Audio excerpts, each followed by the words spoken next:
Cos'è che è? Puoi usare questa per fare questo esercizio qua. Tecnica di corsa? Questa è più forza. È più forza. Allora, sono arrivate le scarpe, quindi oggi mi insegna ad utilizzare le gambe, quindi oggi parliamo di tecnica di corsa. Maestro, insegnami a correre. Vai. Nike non mi paga niente, arrivate per favore sponsor, però queste qui Non male, non male, no? non male. Come ti trovi? Lasciamo la tua recensione. Ah sì, è vero. Praticamente oggi come allenamento io devo fare 2 km lento, 4 a ritmo medio e 2 lento. E lui ha iniziato dicendo dai facciamo riscaldamento. Sì, ma questo è il ritmo del mio lento che ha deciso lui tra l'altro. Quindi stiamo già facendo i 2 km di lento. Stiamo correndo più forte del dovuto, quindi rallentiamo. Colpa mia. Ciao. Quello ti conosce di sicuro. Comunque qui a Londra siamo in lockdown, ma si passeggia tutti tranquillamente e tra l'altro da quel che ho capito 2 settimane, 3 settimane dovrebbero riaprire abbastanza la situazione, una simil zona gialla arancione. 12 gradi oggi da Londra, fine del TG. Attrezzatura fortissima. Vorrei evitare di farti male, visto che oggi facciamo un lavoro di qualità, così detto, ovvero andiamo a tirare un pochettino, quindi andiamo a sollecitare la muscolatura perché andremo a correre 4 km a ritmo elevato, è importante fare lo stretching. Prima volta che me lo dici. È la prima però. volta che te lo dico, sì.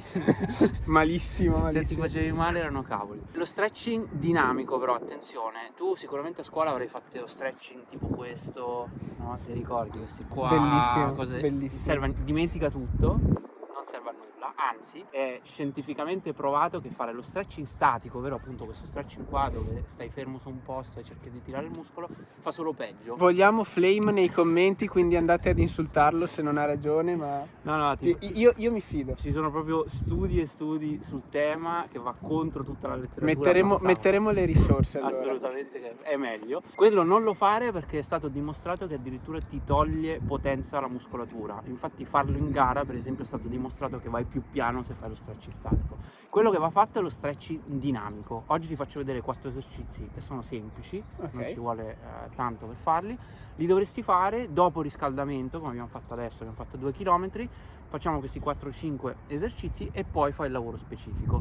Questi esercizi in realtà li potresti fare anche dopo l'allenamento, però fatti prima di un lavoro importante. Se devi fare ovviamente semplicemente il lento non c'è bisogno, però un lavoro come quello che faremo oggi è meglio fare lo stretching dinamico prima. Quindi sono esercizi favolosi che se li fai 2 o 3 volte alla settimana ti fanno solo bene. Sì, comunque è una luce bellissima, eh. Cioè siamo quasi dei professionisti anche in ambito video. È tutto organizzato. Sì, sistema un po' il sole. Tutti questi esercizi servono sia come tecnica di corsa perché vanno a simulare, adesso lo vedrai, proprio il gesto della corsa, ma anche per allungare i muscoli, per quello si chiama stretching dinamico, in maniera dinamica perché lo facciamo in movimento. Quindi questo aiuta a riscaldare tutta la muscolatura in realtà.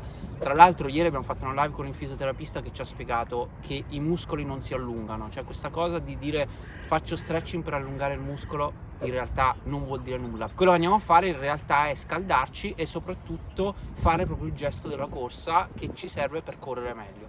Il primo esercizio che vi faccio vedere, Il raschiamento del cavallo. praticamente si fa alzare il piede quasi ad toccare il gluteo, simulando la corsa, quindi muovendo anche le braccia, muovendoti come sto facendo io, oppure lo puoi fare anche fermo sul posto se non hai spazio. E io consiglio anche di farlo sempre su una superficie morbida che ti aiuta a non sollecitare troppo articolazioni eccetera. Circa 30 secondi, oppure ti puoi anche prendere 30 metri e dire vado 30 metri, poi mi fermo e inizio con un esercizio. Il secondo esercizio è lo skip alto, perché di skip ce ne sono di diverse tipologie, quello alto, quello medio e quello basso. In questo riscaldamento ti faccio fare solo lo skip alto, però ti faccio vedere anche lo skip basso, che non lo farei però prima di un lavoro specifico così importante. Lo skip alto è facilissimo, sempre qua utilizza le braccia, poi il lavoro che andiamo a fare è alzare le ginocchia in questa maniera, tutta la parte muscolare qua, sentirai che tira un pochettino, e anche l'interno coscia, 30 secondi e bastano. Lo skip medio in realtà è la stessa cosa, è un movimento così, ed è più veloce anche. Lo skip basso, o Prima volta che ti sento col fiatone, o piedi veloci anche, devi cercare di appoggiare il piede e farlo rialzare il più veloce possibile. È un lavoro sia di tecnica di corsa ma anche di forza. Fai questo movimento qua, Mi rovini il campo. Devi cercare di andare più veloce possibile, e in inglese si chiama proprio fast fit, perché l'obiettivo è quello di alzare il piede più velocemente possibile e poi riportarlo a terra. Questo ovviamente ti scalda, ti alza le pulsazioni a manetta ed è ottimo come tecnica di corsa. Non abbiamo finito. Non abbiamo finito, ti devo far vedere. Ultimo esercizio. È molto utile anche qua, sia allungare, quindi per fare lo stretching dinamico, e va bene farlo prima di un lavoro specifico, ma anche questo rientra nella tecnica di corsa, perché vedrai che è importante l'appoggio e la velocità in cui andiamo a sobbalzare. A calcio lo chiamavamo doppio skip. Esatto. L'obiettivo di questo esercizio è di alzarti il più velocemente possibile, cioè di spingere praticamente con il piede in alto, però anche muovendoti in avanti. Nell'ultimo video abbiamo parlato del tuo stile di corsa. Tu appoggi di tallone. Quando fai questi esercizi, soprattutto l'ultimo ti ho fatto vedere, ti accorgerai che quando spingi naturalmente ti viene di lavorare con questa parte del piede, che è il centro avampiede, la parte dell'avampiede, che in realtà è anche il modo più efficace per correre. Questo non vuol dire che devi per forza correre d'avampiede o di tallone, ognuno corre nel suo modo, quindi non devi per forza cercare di migliorare questo aspetto. Quindi l'obiettivo è anche cercare di migliorare l'efficacia della mia corsa. Ovviamente, come dice il maestro, non bisogna forzare questa cosa, perché poi rischio anche di fare danni al di là della mia corsa, sì, immagino. Ognuno ha il suo stile di corsa, non c'è bisogno per forza di sforzare. Ovviamente avere la consapevolezza è importante, quindi se riesci a capire come essere più efficace, ovviamente meglio. Io per esempio corro parecchio di centro avampiede, all'inizio però ero esattamente come te, appoggiavo parecchio di tallone. Come ho cambiato il mio stile di corsa? Facendo tanti lavori in pista, perché io poi ho fatto il mezzo fondo, quindi corsa in pista ti porta a correre parecchio di tallone, perché usi le chiodate, anche il tipo di scarpa eccetera. Mi raccomando, è molto importante la frequenza, cioè tutti questi esercizi bisogna farli con la frequenza alta, perché il gesto della corsa ha una frequenza alta. È inutile fare lo skip così, ma bisogna proprio stimolare la corsa, quindi la frequenza è molto importante in tutti gli esercizi che ti ho fatto vedere. Anche qua hai notato che vado veloce e serve anche per scaldarti velocemente la muscolatura. Ora è arrivato il momento di provare. Ora tocca a te. Okay. Ecco quella. No. Busto, cerca di stare dritto, quasi come se stesse correndo, però porti il piede verso il gluteo. È quasi fermo comunque l'esercizio. Sì, vai avanti poco. Una calciata? È una calciata quasi, sì. Che cazzo, dimmi che è una calciata. Però usa le braccia come se stesse correndo. Tu anche correndo hai il problema che usi poco le braccia, e sono in realtà uno strumento fondamentale. Sti 30 secondi. Ok. Ora puoi fare il secondo Skip alto. esercizio, che è lo skip alto. Perfetto. Anni e anni di calcio. Questo lo fai perfettamente. E così era calcio, spingi. Questi calciatori. Era spingi, vai. Ora piedi veloci, skip ad alta frequenza, questo ti uccide. Ricordati braccia, devi sempre simulare il gesto della corsa, quindi le braccia lavorano sempre.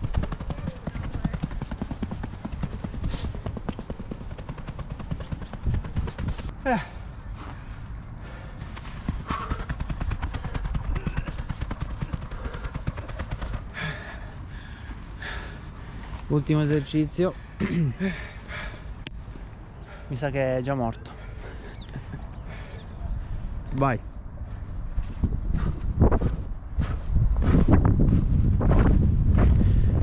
Bene, questo lo fai bene. Datemi un pallone. Recupera 10 secondi e facciamo l'ultimo.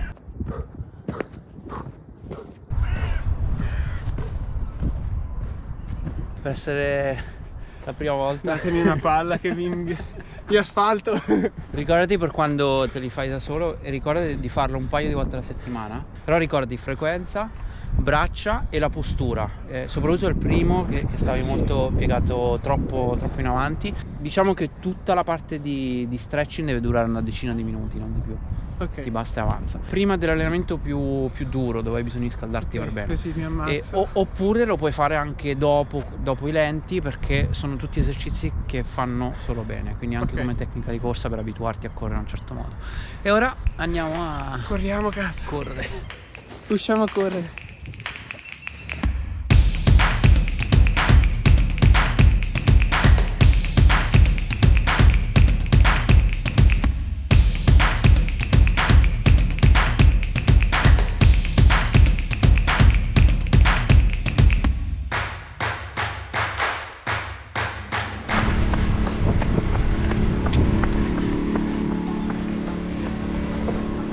4,48 l'ultimo chilometro, mica male.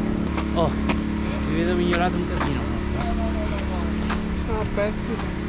No, mi vedo molto meglio. E anche oggi, come da scheda, che vi lasciamo qui sotto in descrizione, così se volete seguire o vedere i miei allenamenti li potete trovare. Corsi 8 km. Oggi mi sono sentito male però rispetto al solito, non so perché. Sì, in realtà non sei andato male, i dati sono buoni. Poi sì, le tue sensazioni mi dicevi che non erano un granché. Può capitare ovviamente di avere giornate però in realtà i dati sono buoni, il ritmo era giusto, dovevi correre 4 km più o meno a 5,9, l'hai corsi 5,7 al chilometro, quindi assolutamente bene. Che bello che è Strava dal computer, è la prima volta che lo Sì, apro. ti dà un sacco di dati. Il mio e il suo profilo qui in descrizione, così ci seguite anche lì. Oggi erano 2 km di riscaldamento, 4 km al ritmo in soglia, quindi threshold, e 2 km di defaticamento lenti. Bene 2 km corso a 6, che non ti ho mai visto correre a 6 da solo, quindi direi ottimo. E quello è il ritmo che devi tenere per i tuoi lenti. Ma non è facile correre lento. Perché ho visto i tuoi allenamenti precedenti, tipo i 10 km che hai fatto lunedì o domenica, non so quando era,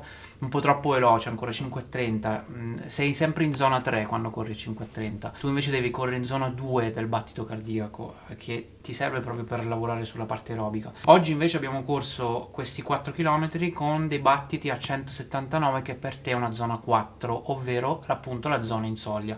Ed era esattamente l'esercizio che dovevi fare, ovvero cercare di correre creando acido lattico, perché quando corri in soglia anaerobica inizi a produrre tanto acido lattico, okay. E quello ti serve proprio per esercitare e portare un pochettino il tuo limite più in là, quindi assolutamente ottimo. Postura? Ti ho dovuto correggere un po' di volte le braccia perché purtroppo finché non ci abituiamo ad utilizzarle, noi runner tendiamo a risparmiare energia, o perlomeno pensiamo, quindi non muoviamo le braccia. In realtà le braccia devono far parte del movimento della corsa, quindi ricordati, cerca di essere concentrato sull'utilizzo delle braccia, cerca di accompagnare il gesto della corsa portando in avanti e indietro anche le braccia. Qual è l'obiettivo di questa ripetuta in soglia? Di spingere un pochettino più in là la tua soglia anaerobica. Quindi devo abbassare il battito cardiaco, quello è l'obiettivo? Più o meno sì. Noi adesso in questo momento abbiamo la tua soglia anaerobica del battito cardiaco di 170, quindi vuol dire che quando il tuo battito cardiaco è intorno ai 170 o supera i 170 battiti, vai in debito d'ossigeno, quindi crei anche acido lattico, quindi le gambe si appesantiscono. Facendo questi esercizi, che va fatto una volta alla settimana, non di più, corri proprio su quel limite, non troppo oltre, neanche troppo sotto, e piano piano vedrai che quel limite lo spostiamo sempre di più. Okay, quindi chiaro. Correrai per esempio i 5 e 6 al chilometro che abbiamo corso oggi con dei battiti più bassi, se facciamo tutte le cose per bene. Oggi sono contento perché è la prima volta che ti vedo avere il fiatone, te lo giuro, è stata una soddisfazione immane. Beh, la tua soglia quant'è? Quanto veloce devi correre per essere in soglia? La mia soglia anaerobica in questo momento è intorno ai 3,40 e qualcosa al chilometro. La mia è ai 5,09 in questo momento. Sì, esatto. C'è margine di miglioramento? Assolutamente sì, c'è tantissimo margine, ma poi è assolutamente normale che hai iniziato a correre da poco, quindi ci sta. Infatti hai visto come stanno migliorando i tuoi tempi, stanno continuando a migliorare, e oggi secondo me è stato un ottimo allenamento, un ottimo test. Ti ho visto anche meglio a livello di postura. Questa volta hai corso senza il telefono in mano, quindi eri più libero anche di utilizzare le braccia. Sento ancora un po' di rumore che non mi piace sul tuo appoggio del piede, trascini un po' troppo la gamba, secondo me, soprattutto quando sei stanco. Anche lì è consapevolezza, è tecnica di corsa, ci vorrà un po' prima che sarai totalmente efficiente nella corsa. Beh, quindi qual è il consiglio? Su cosa devo lavorare? Ma per ora niente, cioè dimenticatelo, è anche una questione di allenamento, poi quando sarai più allenato sarà molto più semplice. Gli esercizi di tecnica di corsa che ti ho fatto vedere oggi sono solo 4 esercizi di tantissimi che si possono fare, però sono degli esercizi semplici che li puoi fare in autonomia, già quello ti aiuteranno un pochettino a correre meglio. Però veramente ti vedo meglio, non lo dico tanto per dirtelo, ma io stavo per morire, ragazzi, veramente oggi stavo a pezzi, lui mi ha visto meglio. Beh, è probabile anche che comunque fare gli esercizi prima un pochettino ti stanca, no? Perché sono comunque delle andature, poi l'abbiamo ripetute più volte per cercare di trovare, diciamo, la forma migliore per farle, e quello è normale che un po' ti stancano. Cosa importante, così se dovete un pochettino copiare queste cose, le andature che ho fatto vedere prima, che servono sia per la tecnica di corsa ma anche per lo stretching dinamico vanno fatte soprattutto prima di lavori specifici come questo, ma volendo anche dopo l'allenamento, dopo un lento per esempio. Un paio di volte alla settimana secondo me è il minimo. Poi ne vedremo altri, questi sono solo 4 degli esercizi probabilmente anche più semplici, ma le andature sono tantissime che si possono fare. Ok, andiamo ad aggiungere cose. La prossima volta dobbiamo parlare anche di alimentazione, tra l'altro. Sì, la prossima volta parleremo di alimentazione. Quindi iscrivetevi e seguite la rubrica. Mi raccomando, i lenti più lenti, i lenti più lenti, i lenti Mi più viene lenti. difficile correre lentamente. È una cosa che dico, lo dico sempre nel canale e lo devo dire anche a tante persone che mi seguono, perché ogni tanto vado a spulciare lo Strava qua e là di qualche atleta. I lenti sono troppo veloci, la maggior parte dei runners, anch'io ci ho messo tanto ad impararlo, però è incredibile, cioè se tu fai una settimana di lenti a quel ritmo proprio ti accorgi che la tua forma cresce molto più velocemente, ma proprio perché poi quando c'è da spingere, come oggi dovevi spingere, devi spingere, quindi devi essere fresco per farlo, e quindi il lento ti serve anche per recuperare, oltre che costruisce comunque la parte aerobica. È vero che corri molto più piano, però ti assicuro che stai comunque allenando il tuo cuore, perché lo abitui a correre in quella zona 2 del battito Me l'ho cardiaco. dato, i lenti più lenti. Lento più lento. Ci vediamo prossimamente con il prossimo video. A presto. Ciao a tutti ragazzi. That old red